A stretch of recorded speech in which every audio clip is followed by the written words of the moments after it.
दरम्यान नाशिकमध्ये ठाकरे गटाला आणखी एक धक्का बसलाय।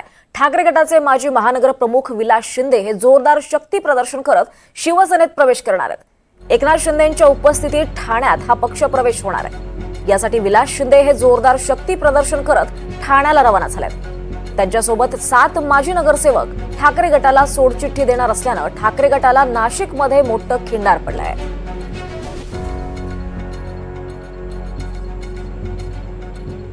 तरी थेट दृश्य आपण पाहतोय। शक्ती प्रदर्शन करत आता विलास शिंदे हे ठाण्याकडे रवाना झालेत। अगदी जोरदार शक्ती प्रदर्शन करत ते शिवसेनेत प्रवेश करणार आहेत। आणि मुख्य म्हणजे एकनाथ शिंदेंच्या उपस्थितीत ठाण्यामध्ये हा पक्ष प्रवेश सोहळा पार पडणार आहे। आणि यासाठीच विलास शिंदे हे जोरदार शक्ती प्रदर्शन करत ठाण्याला रवाना झालेत। आणि महत्त्वाचं म्हणजे त्यांच्यासोबत 7 माजी नगरसेवक देखील ठाकरे गटाला सोडचिठ्ठी देणार आहेत। आणि त्यामुळेच ठाकरे गटाला नाशिकमध्ये मोठं खंडार पडलंय। नाशिकमध्ये शिवसेना ठाकरे गटाला मोठी गळती लागली आहे। नाशिक महानगर प्रमुख विलास शिंदे यांनी नाराजी व्यक्त करत शिंदे सेनेत प्रवेश करणार असल्याचे संकेत दिले होते। आणि आता विलास शिंदे हे शिवसेनेत पक्ष प्रवेश करण्यासाठी रवाना झाले आहेत। 5 जुलै रोजी दोन्ही ठाकरे एकत्र येऊन मोर्चा हा काढणार आहेत। मात्र दुसरीकडे नाशिकमध्ये ठाकरे गटाला गळती जी आहे ती सुरूच आहे। विशेष म्हणजे आज माजी महानगर प्रमुख हे 8 माजी नगरसेवक अनेक जिल्हा परिषद सदस्य आणि इतर पदाधिकाऱ्यांसोबत पक्षप्रवेश करतायत। मोठं खिंडार करता ठाकरे गटाला पडलंय। विलासांना अण्णा आज प्रवेश करतायत, हा निर्णय घेण्याची वेळ का आली? म्हणजे 30 वर्षापासून ज्या संघटनेबरोबर पक्षाबरोबर आम्ही इमाने इतबारे माझ्यासारखे मी आणि माझ्यासारखे अनेक लोक काम करत आहेत, तिथं जर वेळोवेळी डावलत असेल, जरी डावलत असेल, आम्हाला काही खासदारके आमदारकीच्या उमेदवार मागितले असतील त्या मिळाले नसतील, महापौराच्या उमेदवार कॅपेबल असताना आम्हाला टाळलं तरी आमचं काही ठीक आहे, नाराज झाली, आम्ही कामाला लागतो। पण जर आता लेटेस्ट आपण बघितलं, लोकसभा निवडणुकीच्या नंतर आम्ही खासदार निवडून आणला त्या ठिकाणी एवढ्या ताकदीने, त्याच्यानंतर मला प्रमोशन होणं अपेक्षित होतं।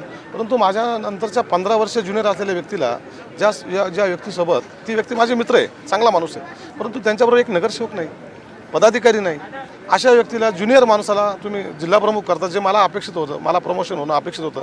मग ही गळचेपी कोणपर्यंत चालणार आहे आणि ही कोण करते? आमच्या कामाचं मूल्यमापन होतंय का? ते होत नाही।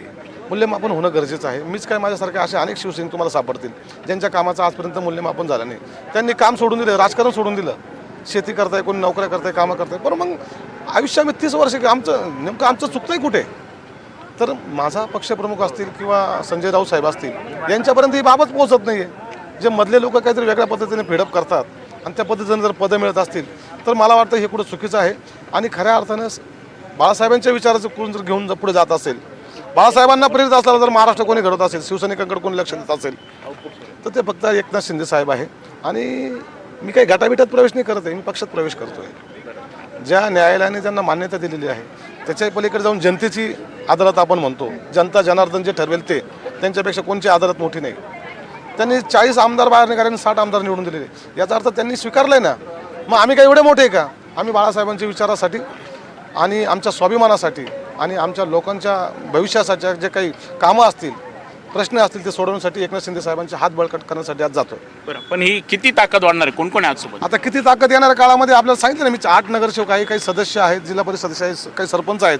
पण तुम्हाला एकच ताकद सांगतो, येणाऱ्या काळामध्ये या नाशिक जिल्ह्यामध्ये जो शिवसैनिक असेल किंवा लोकप्रतिनिधी माझे असेल किंवा बाळासाहेबांच्या विचाराचे नागरिक असतील,